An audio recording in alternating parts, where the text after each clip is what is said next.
This is part 4 of OLI's short course on data entry and data regression. As you recall from our previous videos in this series, that we are looking at entering data for the solubility of silver phosphate.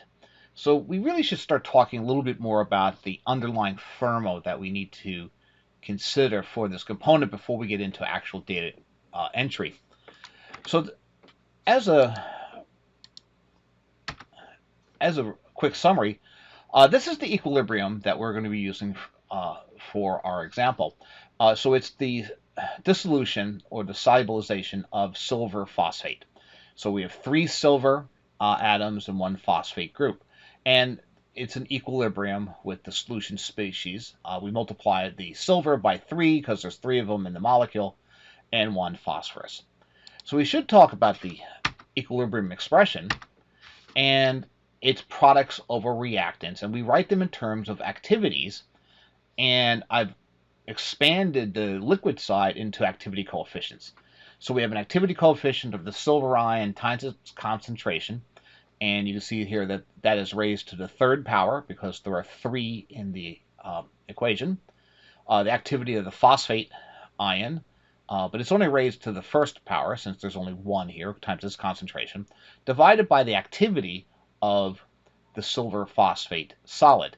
Now, I don't write this in terms of activity coefficients because it is generally easier just to talk about the activity of a solid rather than the entire activity model.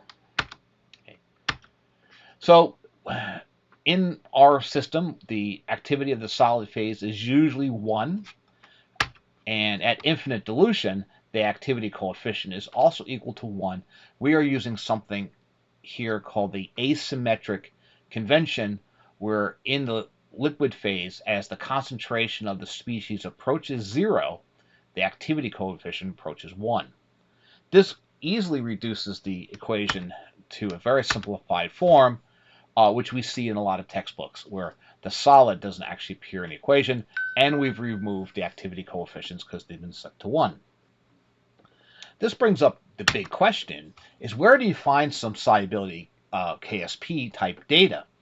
And a very good source is what we call at OLI the Smith and Martell handbook. It's actually a series of 6 to 7 volumes now. Some of them are out of print, but you can get them in libraries. We are specifically going to be using volume 4, so the book name is Critical Stability Constants, volume 4, Inorganic Complexes. It's from Plenum Press. Okay, and a page from that book, which we're using under fair use, looks like this. Okay. It happens to be from page 57 of that book. So we're going to look at it a little bit more zoomed in here so we can take a look at this book. Every book will have to have some instructions telling you how to use the handbook. Okay. The first thing that shows up are the metals or the cations involved here. Now, the way the book is organized is by the anion or the ligand group. So in these equations we show you in just a second, the L is the ligand. In this particular case, it is the phosphate ligand. So we have different metals that complex with them, and you have to do your own sort of mass action equation here to see what ultimately is the equilibrium. Now, these little tiny shorthand expressions are all products over reactants here, and you have to balance accordingly. The charges have to work out yourself. You have to know that the phosphate ion, in this case the ligand, is a -3 anion. So we have a complex here that looks like it's going to be, we have a phosphate with 2 hydrogens going with the metal. So the resulting species here might have a 0th charge or a +1 charge as appropriate. Remember, our species of interest here will be silver. We'll talk about that later. These are the equilibrium expressions. You have to sort of write these out by hand to see what they're talking about and to make sure you come up with the right charge for the species of interest. The meat here is the top. These are the log K equilibrium constants for the ones that are listed here.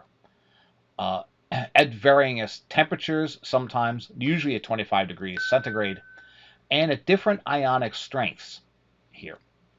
Okay. When they actually do the experiments for these solubility products, they are versus concentration. and they'll give you a background electrolyte, which are these superscripts here, telling you exactly what's going on in the solution, what they use to maintain these ionic strengths. What's important for us is this column here with a 0. This is the 0 ionic strength, or otherwise known as the infinite dilution value. This gives us an equilibrium constant, a Ksp, that is at the standard state conditions. That means it's a function of temperature and pressure only, in this case only temperature, and no function of concentration. This is what OLI requires in its software.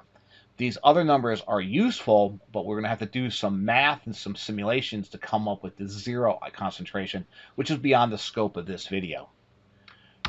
We're going to scroll on down until we find silver, and there it is. There's a silver plus. Again, we have to write out our equations here. Okay. That's the same column with the 0 in it. Okay. That's important to us. And what we want to show is that this equation is represented by this. Okay. So this is exactly what OLI needs in the model, in our database rather. This is the functional form here. Sometimes it's just the reciprocal of these things. So that's why you have to write it out. We always want to write the solid as the reactant going to the products. Okay. So you sometimes have to look at these and flip them around. So minus 17.55 is the value.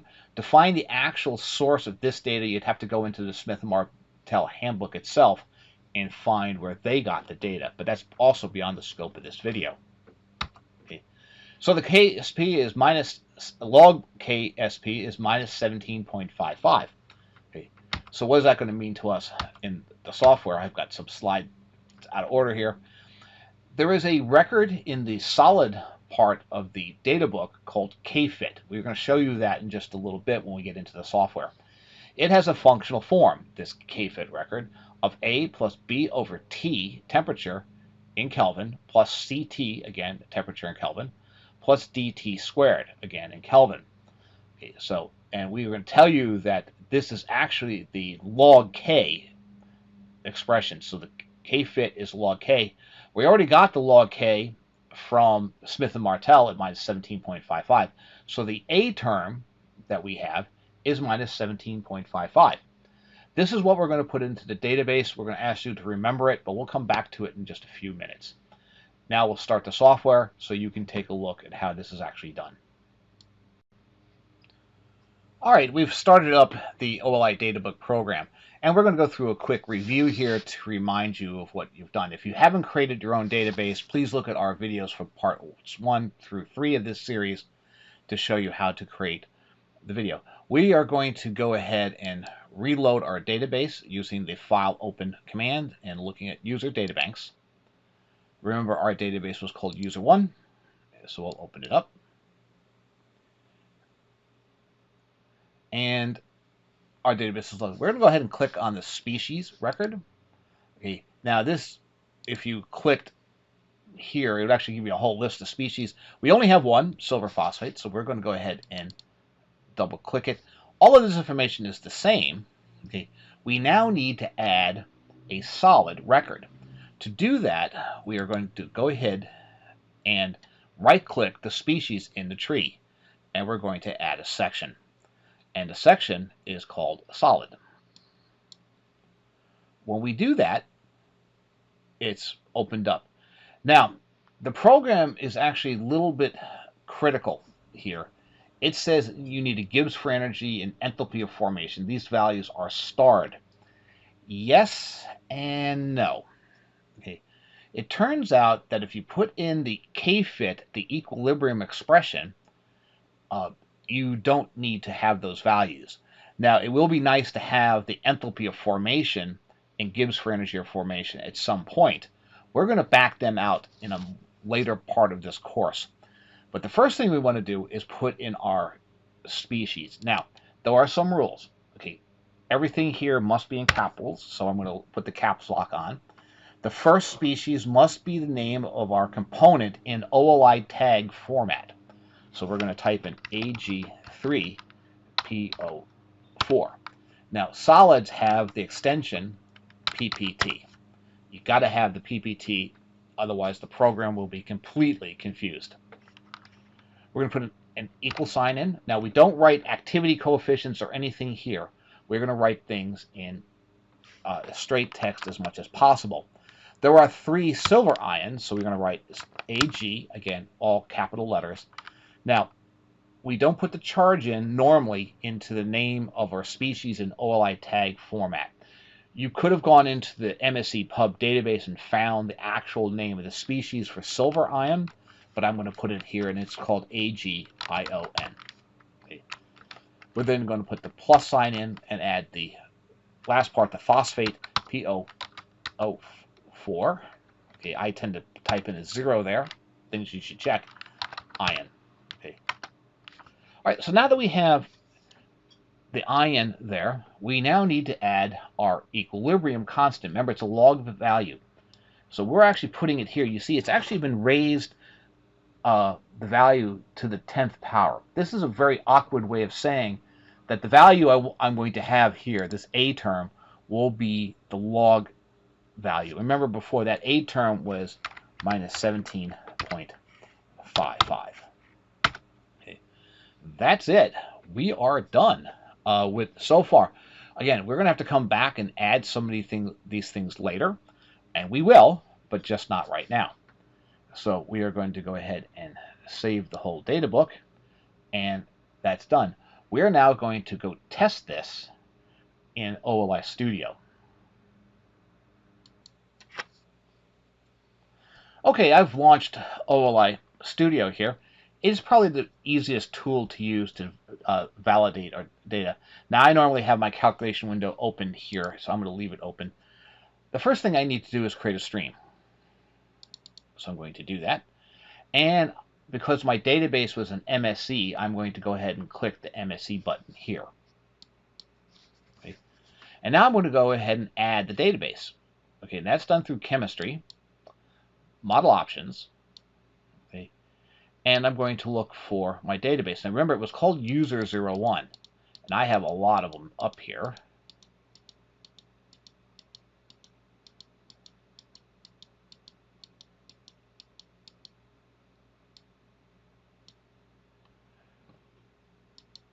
Okay, and the thing is, it has actually got a long name here. User database for the video short course. Now, that was the actual name I had internally in the software. So you have to remember what you called it internally. Just to remind you very quickly, I'll bring up the database again, and here it is. Again, going through quickly to bring it up. And you can see that's the name. So that's the name that's going to show up in that window right here. To use that database, I'm just going to go ahead and select it. Okay, click OK. Now, the species was silver phosphate, so I'm going to type in AG3PO4, and it worked. And you can see that I have all my right data here if I mouse over that value.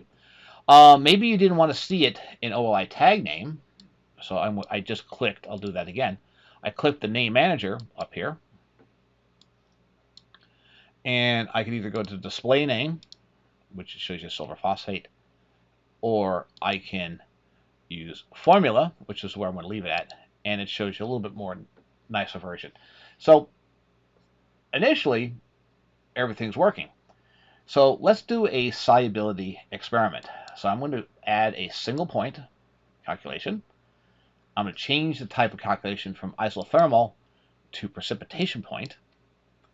I have some error messages here, which tells me I need to select a target solid and a variable to adjust. So the precipitant, that's the value that is going to be the target, and it is silver phosphate. And I'm going to adjust silver phosphate coming in. And I'm going to go ahead and run the software and see what happens. Hopefully, everything works. It's actually calculating here, and it looks like it worked. Cool. So what does it mean? Well, let's go ahead and click on the Output tab. So it tells us that the solubility is actually relatively small. It's something I expected for this. I'm actually going to go close my calculation window here just to see some more real estate. These metal phosphates tend to be very low in solubility unless they're an acid. So we had an equilibrium constant of log K of 10 to the minus 17th. That all seems to be hanging in, giving us a molar solubility of about 7 times 10 to the minus 5th. Let's go check some things. I can actually right-click here and select sections, and I can look for K values. I can look for mole fraction-based equilibrium constants or molal-based. Now, I actually entered a value that was more or less molal-based, so I'm going to go ahead and pick it. And we give you a lot of values here, but the one I'm interested in is this guy here. So that is 2.8, 10 to the minus 18th, which if you took my minus 17.55 and raise it to the 10th power, that's the value you're going to get. So everything seems to be hanging together pretty well. The database works. I've done some quickie information. If that is not to your liking, you can go in and change the equilibrium constant. In a later video, we're going to actually generate some new data here just to understand how to get more data out of our mini data regression course. And we'll show you that in part 5 of this series. What you should always do is save. I should have actually saved this before I started. I'm going to go to a folder that I store called technical support, and don't look at all the customer names that OLI is using, but that's OLI. There's my course, and I'm just going to call this KFit test. Now it's just to show us that it worked. Thank you for watching. More videos to come on this subject in the very near future. Thank you.